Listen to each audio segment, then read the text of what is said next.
주여 나를 생전에 인도하여 주소서. 주여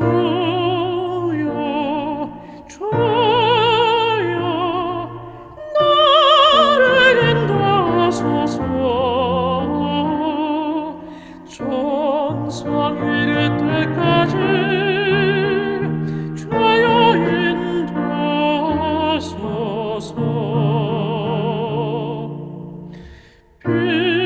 비난자된 예수여 세상 붉게 노할 때 자비하심 베푸사 나를 삼가주소서. 주여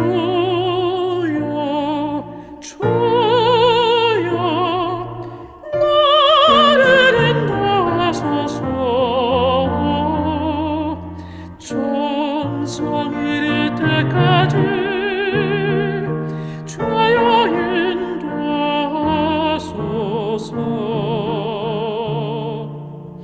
세상 궁빠지라도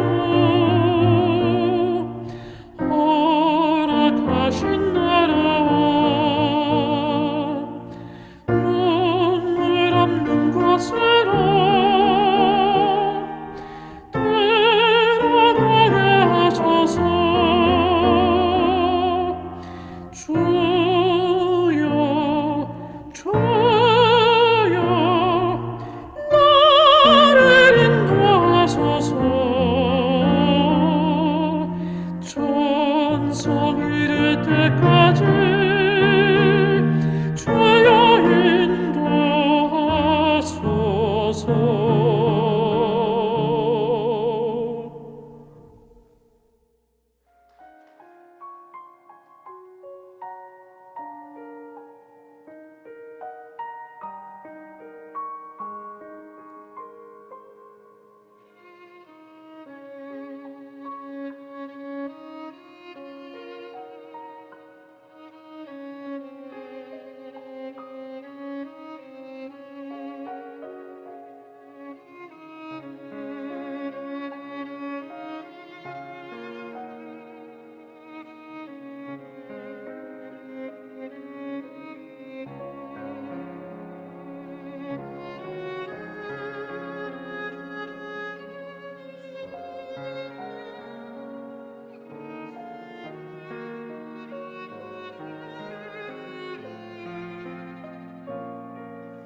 예수님을 닮아가는 제자의 삶, 행복섬김 전도학교에 오신 여러분을 진심으로 환영합니다. 저는 행복섬김 전도학교의 강사 주요한입니다. 오늘은 그 9번째 시간으로 섬김과 치유라는 제목으로 말씀을 나누겠습니다.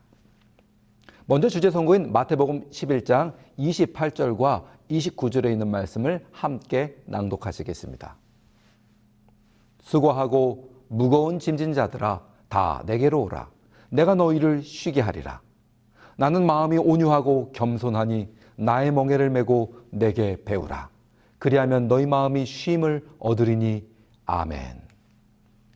누구나 한 번쯤은 병원에 가본 적이 있으실 겁니다.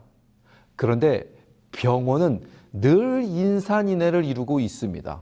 언제 가도 병원은 사람들이 꽉 차 있습니다. 아픈 사람들이 참 많습니다. 누가 그러더군요. 응급 환자는 병원에서 대기표를 뽑고 의사 만날 것을 기다리다가 죽는다고. 그런데 그런 상황은 예수님 당시에도 마찬가지였던 것 같습니다. 요한복음 5장에는 38년 된 병자의 이야기가 있습니다. 그 병자도 대기표를 뽑고 기다리고 있었습니다. 그런데 문제는 순서대로 봐주는 게 아니라 선착순이었습니다. 아시는 것처럼 베데스다 연못에 물이 동할 때 제일 먼저 들어가야 나음을 입는다는 전설이 있었는데 그 전설에 의해서는 그렇습니다. 그래서 그는 자꾸 늦어지고 기다림이 길어지고 있었습니다. 요한복음 5장 6절에 보면 예수께서 그 누운 것을 보시고 병이 벌써 오랜 줄을 아셨다고 기록했습니다. 현재 우리의 삶도 그와 다를 바가 없어 보입니다. 인간의 한평생을 사자성어로 생노병사라고 말합니다. 생, 태어나고, 로, 늙어가고, 병들어서, 사, 죽는 것. 결국 우리의 인생은 병을 기다리는 삶인 것입니다. 그러다가 결국 죽음이라는 결론을 마주하게 되죠. 우리에게는 어떤 질병들이 있을까요? 한국표준질병4인 분류 제7차 개정에 따르면 12,603가지의 질병이 있습니다. 우리는 12,000여 가지가 넘는 수많은 질병에 온통 둘러싸여서 살아갑니다. 그리고 그 병에 걸릴 때를 기다리는 것이죠. 그 중에서 한국인 사망 원인 1위가 암입니다. 국가암정보센터의 자료에 따르면 남성의 26.1%가 여성의 18.2%가 암으로 사망합니다. 그래서 우리에겐 치료자가 필요합니다. 앞서 말씀드린 38년 된 병자처럼 병들어가는 우리 육체는 신체적인 치료가 필요한 것이죠. 마태복음 15장 30절에는 기록되어 있기를 큰 무리가 다리 저는 사람과 장애인과 맹인과 말 못하는 사람과 기타 여럿을 데리고 예수의 발 앞에 아침에 고쳐주셨다고 말씀하시고 있습니다. 그들은 참된 치료자 대신 예수님 앞에서 치료를 받았습니다. 그런데 예수님께서 그런 38년 된 병자에게 낫고자 하느냐고 물으셨는데 그의 대답은 사뭇 달랐습니다. 요한복음 5장 7절에 기록되어 있기를 주여 물이 움직일 때에 나를 못에 넣어주는 사람이 없어 내가 가는 동안에 다른 사람이 먼저 내려가나이다라고 말했습니다. 아니 이상하죠? 병이 치료되어 낫는 것보다 그는 지금 자신을 도와줄 사람이 없는 것에 대한 한탄과 세상을 원망하는 마음을 가지고 있었습니다. 그의 삶은 절망적이었습니다. 그런데 요즘 신체 건강만 건강이 아닙니다. 육체의 질병보다 더 고통스러운 마음의 병이 있습니다.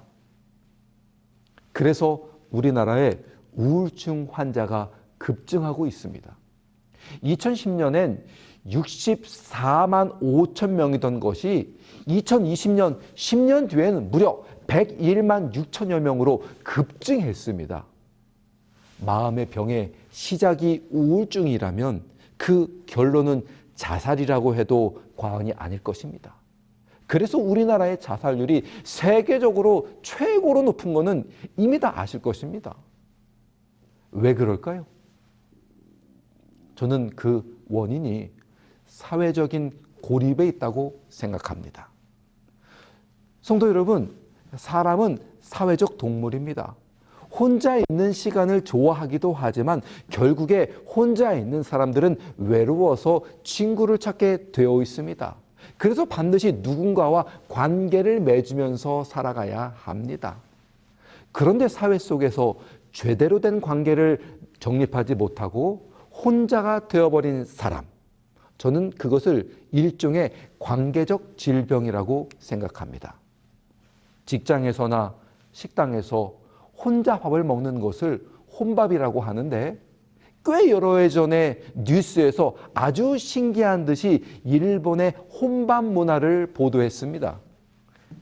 점심시간에 직장에서 혼자서 밥을 먹고 식당에서도 혼자서 벽을 보면서 먹을 뿐만 아니라 아예 혼자 밥을 먹을 수 있도록 1인석이 준비된 모습을 방영했는데요. 그렇게 혼자서 밥을 먹는 것을 당연시하는 일본의 혼밥 문화에 대해서 매우 놀라움을 금치 못했습니다. 그런데 문제는 그렇게 신기하게 보도했던 일본의 혼밥 문화가 언젠가 우리나라의 우리 사이에서도 자리하게 되었다는 것입니다. 혼자 먹고 혼자 놀고 그렇게 혼자 살다가 혼자 아프고 그리고 혼자 죽는 것입니다. 요즘 이러한 고독사의 문제가 크게 사회 문제로 대두되고 있지요. 그래서 예수님께서는 홀로 있던 38년 병자의 곁으로 가신 것입니다. 그리고 그를 치료하셨습니다. 그런데 그를 치료하신 방법이 지금까지 꼼짝없이 누워서 도움만 받고 살던 그에게 도와줄 사람이 없어서 불평불만만 가득하던 그에게 이렇게 말씀하셨습니다. 요한복음 5장 8절 일어나 내 자리를 들고 걸어가라 명령하신 것입니다. 환자에게 움직이라고 하신 것입니다. 사람들을 만나라고 하신 것입니다. 도움의 손길을 펼치라고 하신 것입니다. 또한 요한복음 4장에서 대인기피증에 걸려서 사람들을 피해 살던 사마리아의 여인을 찾아가셨습니다. 그녀는 사람들을 만나는 것이 싫어서 사람들을 피해서 그 뜨거운 팔레스틴의 한 정오 시간에 물을 기르러 우물가로 나왔습니다. 그리고 그때 예수님을 만난 것이죠. 그런데 그녀가 메시아를 만났다면서 동네로 뛰어 들어가서 마을 사람들에게 예수님을 전도하는 회복을 경험하게 됩니다. 주님께서 오늘 본문의 말씀에 우리에게 이렇게 말씀하십니다. 수고하고 무거운 짐진 자들아 다 내게로 오라. 내가 너희를 쉬게 하리라. 난 마음이 온유하고 겸손하니 나의 멍에를 메고 내게 배우라. 그리하면 너희 마음이 쉼을 얻으리니. 예수님께만 쉼과 회복이 있습니다. 예수님께만 치료가 있습니다. 치료봉사 115쪽에는 기록되어 있기를 다 내게로 오라 내가 너희를 쉬게 하리라고 하신 우리 구주의 말씀은 육체적, 정신적, 영적 질병을 치료하는 처방이다 라고 말씀하셨습니다. 우리의 참된 치료자는 예수 그리스도십니다. 예수 그리스도를 만날 때 회복이 있고 예수님과 함께 할 때에 쉼이 있는 것입니다. 이러한 예수 그리스도의 치유 사역을 이어나가야 할 사명이 우리 재림교회에 있습니다. 한때 성인들에게 많이 발생하여 성인병이라 불리웠던 비만, 당뇨, 고혈압, 심장병과 같은 여러 질병들을 현재는 세대를 불문하고 나타납니다. 이것들을 그래서 생활 습관의 잘못으로 생기거나 악화되는 병들이기 때문에 생활 습관병이라고 부르게 되었습니다. 이런 병들의 치료를 위해서 무엇보다도 우리의 생활 습관을 바꾸는 것이 중요합니다. 이러한 이론들이 정립되기 이전인 무려 200여 년 전에 화인 여사께서는 이미 질병의 원인이 생활 습관에 있음을 제시해 주셨습니다. 교회증언 2권 524쪽에는 기록되어 있기를 사람들은 잘못된 습관으로 병을 불러들인다 라고 기록했습니다. 과거의 사람들은 병의 원인이 신을 노하게 해서 발생한 저주로 온 것이다 라고 받아들이곤 했습니다. 그러나 과학이 발전하면서 세균이나 바이러스와 같은 외부 요인으로 그것을 알고 있었습니다. 그런데 저 자세히 알고 보니까 결과적으로 그 원인이 나에게 있었던 것입니다. 교회증언 2권 254쪽에 이어서 기록되기를 깨끗한 공기, 햇빛, 절제, 휴식, 운동, 적당한 식사, 물의 사용, 하나님의 능력을 의지하는 것, 이것들은 참된 치료자이다. 모든 사람은 천연계의 치유력에 대한 지식을 알고 그것을 적용하는 방법을 알아야 한다라고 말했습니다. 여러분도 잘 아시죠? 여기 언급된 요소들을 잘 조합해서 영어 단어로 엮어서 만든 건강 원칙이 바로 뉴스타트입니다. 실제로 로마린다 대학의 건강연구소장인 게리 프레저 박사의 연구에 따르면 채식을 하는 재림교인은 비재림교인에 비해 여성의 경우에는 6.1년, 남성은 9.9년을 더 오래 산다라는 아주 흥미로운 연구 결과를 내놓았습니다. 그의 연구 결과는 한마디로 좋은 건강 생활 습관이 수명 연장과 얼마나 밀접한 연관이 있다는 것을 알려주는 것입니다. 이러한 건강 기별과 치유 사역을 적극적으로 전해야 할 사명이 우리에게 있습니다. 그러므로 먼저 우리가 건강해야 합니다. 뉴스타트 건강 원칙을 잘 따르며 우리의 건강을 잘 관리하시기 바랍니다. 또한 지속적으로 지역사회의 건강기별을 전하기 위한 여러 방편들을 마련해야 합니다. 건강 세미나를 개최하고 다양한 건강식단을 소개하는 섬김이 필요합니다. 발 마사지를 통해서 건강치료봉사도 함께 병행해야 합니다.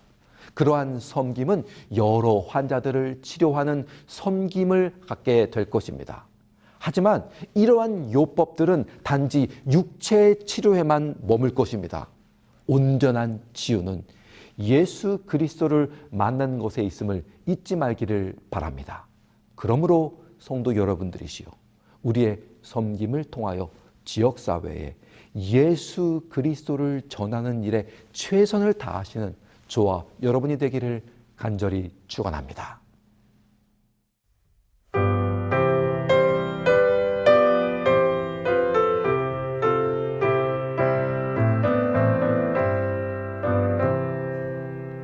나 주의 인도 받으니 늘 기쁘고도 즐겁다. 나 무슨 일을 하든지 늘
예수 나의 손 붙잡고 늘 인도하여 주시니 나 주님의 제자 되어 늘 주만 따라가겠네.